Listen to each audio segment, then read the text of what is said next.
the eyes of a nation trained on what will be the showdown of a century. You don't hear a plan from him. He keeps saying he has a secret plan. Well, the secret is he has no plan. Tonight, we preview what could be the most watched presidential debate ever. I'll ask Dr. Ben Carson what it was like to debate Donald Trump. And I'll talk to a man who ran one of the most successful presidential campaigns ever. Plus, speaking of fights, I'll talk live with boxing legend and Trump supporter Don King. And I may give him some pointers in the ring. I'm at Modell Sporting Goods, and I am practicing because I think it's important that any commander-in-chief needs to be in great physical shape. Just how important is a president's health and stamina? I get physical to find out.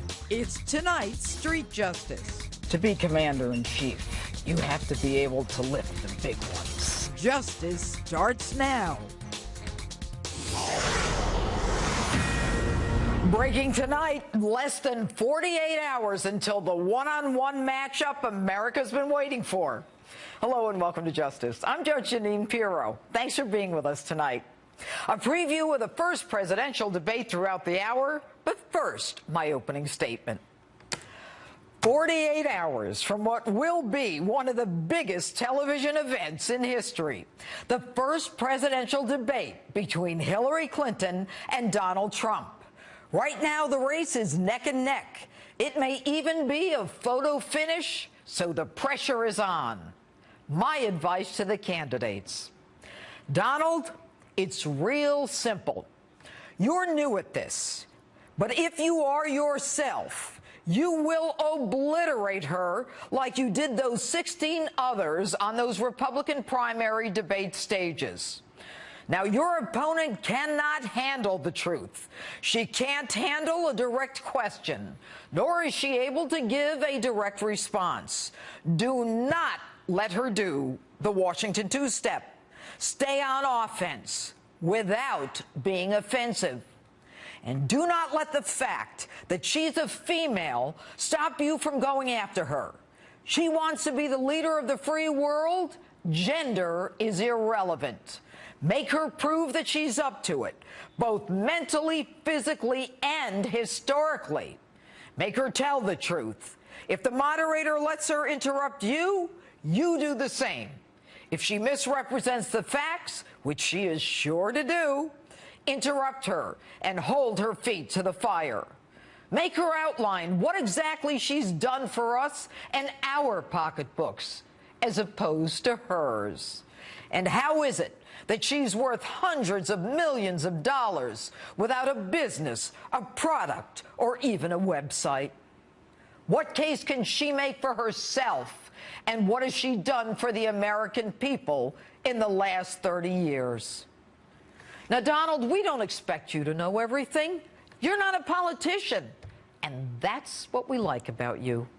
We honestly don't give a damn if you don't know who the Prime Minister of Uzbekistan is. Neither do we. And that's not what brought us here tonight. It's your ideas, it's your beliefs, it's your passion, it's the nationalism, it's the American dream that you make us believe is possible for us again. It's we Americans who you remind us are the ones who need to be the dreamers. Now, you're a smart man, Donald. This is the time to be presidential. No smirks, no faces. Be the man that I've known for decades, the one who's always working, who never gives up, who loves the American worker, is kind to whomever approaches him, who walks down the street long before he ran for office, willing to shake the hands of a hard hat, a police officer, or a simple tourist. The man who raised 3 of the most incredible adult children that I have ever had the privilege to watch grow. And to you, Hillary. Now, I know you're practicing in front of that mirror with your note cards asking, mirror, mirror on the wall, which Hillary will be the most delectable of them all? I have an idea, Hillary. How about you be yourself? Cold, calculating, imperialistic, willing to lie, willing to rope off the press so you don't have to answer their questions. How dare they demand answers from a woman of your stature? And while you're at it, maybe you can explain calling millions of Americans who want only to be safe and provide for their families deplorables. That's right, deplorables. While you came to be a Department of Justice and an FBI untouchable. And Hillary, don't shy away from talking about your record, the state of the world in chaos with you in charge of foreign policy, unless, of course, you don't want to. And I wouldn't blame you. Maybe you can say you just short-circuited, or that brain clot has obliterated that memory, too. And that's my open. Tell me what you think on my Facebook page or Twitter, hashtag Judge Jeanine. So, what can we all expect on Monday night? Could we see a moment as memorable as this one? I will not make age an issue of this campaign. I am not going to exploit, for political purposes, my opponent's youth and inexperience.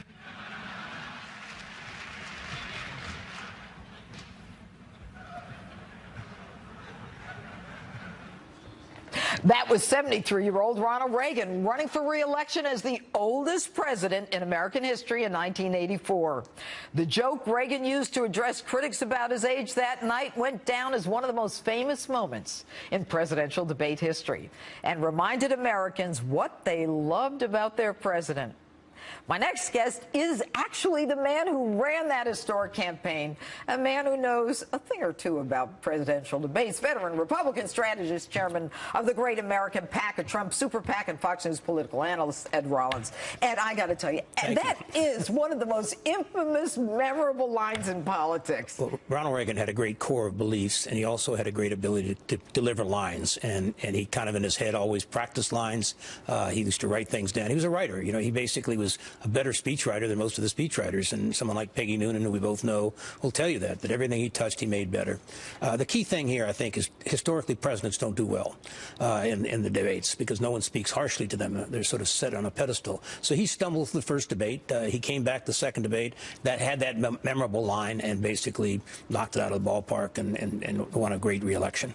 You know what's interesting about this? From the beginning, there were those, including myself, who likened Donald Trump to Ronald Reagan. I mean, there's a certain charisma to them. There is also this certain television prowess that each of them has, the control of the stage, the camera. She doesn't have that. Well, she not only doesn't have that. I mean, I think yeah, you gave a great opening there, and obviously in two White Houses. A president makes decisions. Every single day, a president has 3 or 4 decisions he has to make, and they're in conflict. Transportation wants something, state wants something else. So all the options are, there's no easy answers. So a president every day has to sit there and make 3 or 4 very tough decisions. So a lot of work goes into it. A lot of arguments take place. He can make decisions. He's lived in an environment in which he's made decisions, tough decisions, for 30 years. I don't think anyone really has a question about that. What I am wondering is how you handle a woman who will talk nonstop, who will filibuster, who will interrupt you. We saw that with the Bernie Sanders debates, and who doesn't answer a question. You just move on. You do your own story. What I would say about after saying how I can make decisions, she can't. Let's look at the decisions that she made. She talked in her campaign last time about the red phone. Who do you want to answer the phone at 3 o'clock in the morning? Well, 3 o'clock in the morning, the phone did ring. It was Benghazi, and it was our American ambassador and our people who wanted to be rescued. She did make the right decision there. She did make the right decision in Syria or Lebanon or what have you. So, like her husband also was a terrible decision maker. You read any book of the Post, charming man, great campaigner, much better campaigner than she is, but at the end of the day, was not a decision maker. All right. Now, 6 weeks ago, Hillary was ahead. Now they are neck and neck. Absolutely. And the swing states are getting even crazier right now. Does she dance or does she attack him? Oh, I think she attacks him. I think she's wanted this game. She's a substantive woman, and she basically has a lot of policy thought. And you know, she'd be a good policy wonk to have on a staff committee somewhere, but she's not a leader. And so what does she do? Keep calling him names? Well, I don't think names will be so much as much the substance, or she'll try and pinpoint things that he said or not said and try and make cases out of that. And he just needs to brush it aside and keep moving forward. He needs to know what he's going to say, and he's going to have confidence and not get dragged into her argument. What's happened in the difference in the campaign is right after the convention, for a couple months, Trump stumbled. And it was about him. Now it's about her, and you got to keep it about her. And what should his tone be? Should it be sincere? Should it be indignation? There's a word that we always use. You need to be presidential, and presidents don't yell and scream at other people, at least not in public. He basically, like you have very great confidence, and he does have confidence, and he needs to project that confidence. And for her, from her perspective, she needs to show that he's unfit. How is she going to try to get under her skin? Well, she's going to do exactly that. I mean, this stupid thing on the bringing Mark Cuban to the debate. I mean, you made it into World Federated Wrestling. It's and they've countered with the Jennifer Flowers. Did you see she tweeted she's ready? Right. She's going to show up. Right. You know, at the end of the day, this doesn't need to be a clown act. This needs to be a very serious debate, and there's two very serious people on the stage. And if you have 80 million is the most who's ever watched it. That was the first Carter 1980 Carter-Reagan debate. I think this will be 90, maybe even 100, which would be gigantic. Probably 10 million people are going to switch their vote or make a vote in this election. That's the difference. So historically, people say debates don't matter. This one matters. Because it is so close, and that middle ground matters. It is so close, and there's a lot of people have not made up their mind, and the sale has not been made by either candidate. So this is the chance to make the sale. All right, Ed Rollins, it's really an honor to have you here on this subject tonight. Thank you very much. All right. And earlier, I spoke with former GOP presidential candidate Dr. Ben Carson about the first presidential debate. Take a look. Dr. Carson, thanks so much for being with us. Now, you know better than anyone what it's like to be on that debate stage with Donald J. Trump. And Monday night will be probably the most watched political event in history. So, as a man who was on that stage with Trump, what's it like? Actually, it's fun. It's fun being on the stage with him because he's entertaining, and you never quite know what's going to come out of his mouth. But what you do know is that what he says is what he believes. And I think that's probably one of the most refreshing things about him.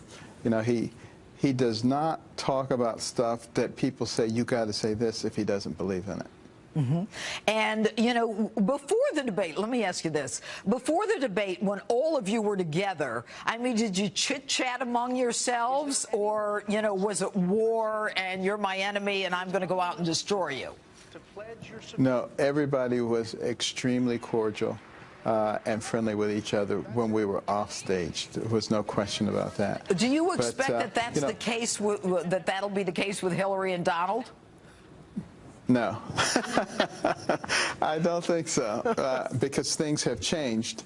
And, you know, he remembers, you know, people who are nice to him, people who are not nice to him, and really doesn't do a lot of pretending on that stage. What do you expect to see from Donald in that first debate? I think he's going to be laser focused on the issues. He is extraordinarily cognizant of the fact that there's going to be an attempt to irritate him, to get under his skin, and to get him off track. Because if they can make it about Donald Trump versus the issues, which they don't have a chance when it comes to the issues, that's what they're going to do. He knows that. Everybody's told him that.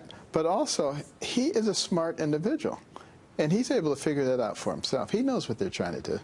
Well, you know, you mentioned it yourself. I mean, with Donald Trump, it certainly was entertaining, and he beat out 16 other candidates based on the fact that he knows television, he's entertaining, and he was likable. I mean, people liked him and people related to him. But Hillary Clinton, it seems to me, is going to be someone who will, you know, try to make herself the more knowledgeable person and try, I'm sure, to, you know, kind of make him, you know, not know the name of a country or a prime minister or something like that. And there's no question that he is not as well versed in some names and issues the way she is. How is he going to handle that? Well, you know, he'll simply say, you know, I know that you've been Secretary of State. I know you've been a United States Senator. I know you've been the First Lady. and are familiar with a lot of the details that people who have not had those positions would not have. But bear in mind, I have access to some of the most brilliant people on the face of the earth, and they're willing to work diligently to help make America great again. So, that's all he has to say. I mean, you know, he knows. And the fact is that he is out talking to tens of thousands of people while she's on lockdown for the days before the debate. So, I mean, I know that what candidates do is they go in and they study their cards and they look in the mirror and they practice, you know, how they're going to answer, how they look, how, you know, when they're going to hit the zinger, what works and what doesn't work. Does Hillary really know what's coming at her with Donald Trump? Does anyone know? Hillary doesn't know, that's for sure, because you know, he's not going to be your traditional candidate in the sense of the moderator may say something and want to move on. He'll say, excuse me, I don't think we're quite finished with this yet, because the question has not been answered. And she's not used to that. So it'll be very interesting to see how she reacts to that. You know, there are a lot of people, Doctor, who are talking about the difference in the sexes of male, female. Do you think that people are that sensitive to it, or do you think that people will look beyond that, given that they're looking for a powerful person in the commander-in-chief, irrespective of the gender? I think a lot of people will look at the gender thing. To them, it's a big deal. But the fact of the matter is, a lot of people, and particularly women, do not find Hillary Clinton to be an attractive candidate just because she's a woman. They look at things much more important than that, like the well-being of the country, about the future of their children. Donald Trump, over the years, has dealt, you know, multiple times with women at every level. And bear in mind, when it wasn't popular to have women in executive positions, he was pushing that. You know, he has been on the forefront in so many of these areas. I wish people knew. You know, look at the tape of Jesse Jackson several years ago praising him for the incredible impact that he's had on the African-American community in terms of jobs. You know, these are things you just don't get a chance to hear about. All right. Well, this is a debate we'll be looking forward to. Dr. Ben Carson, thanks so much for being with us tonight. Always a pleasure, Judge. Thank you. Still ahead tonight, I'll talk a little Donald Trump with boxing promoter Don King. And if you think he's tough, check this out. To run for office, you have to be able to take a beating. You also have to be able to give a beating. Then I hit the gym for street justice to ask Americans just how important a candidate's health and physical fitness really is. Let's pump some iron as justice rolls on. Do you think either of the candidates are really